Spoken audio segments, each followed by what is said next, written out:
ఎక్కడుంటావురా? Srinagar colony Yadaiah అపార్ట్మెంట్లో పైన పెంట్రస్లో ఉంటాను సార్.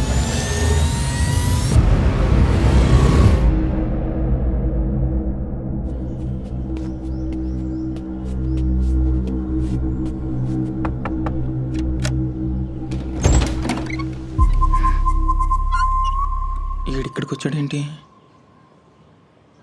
గోవింద్ ఉన్నాడండి? ఓహో, గోవిందన్న కోసం వచ్చారా? అయ్యో, గోవిందన్న ఇప్పుడే సిగరెట్ తాగడానికి బయటికి వెళ్ళాడు. ఇంతకీ మీరెవరు? నేను గోవింద్ ఫ్రెండ్ని. ఓహో, గోవిందన్న ఫ్రెండా మీరు? రండి మరి, బయట నుంచున్నారు. ఈ దెబ్బలేంటనియా? ఇదా బస్ ఎక్కుతుంటే జారిపోయి పడిపోయా. అయ్యో, కూర్చోండి కూర్చోండి. ఇదిగో వాటర్ తాగండి. థ్యాంక్స్. మీ పేరనియా? సూర్య. సూర్య. సరే, ఒక్క నిమిషం అన్నయ్య, ఇప్పుడే కాల్ చేస్తా గోవిందన్నకి.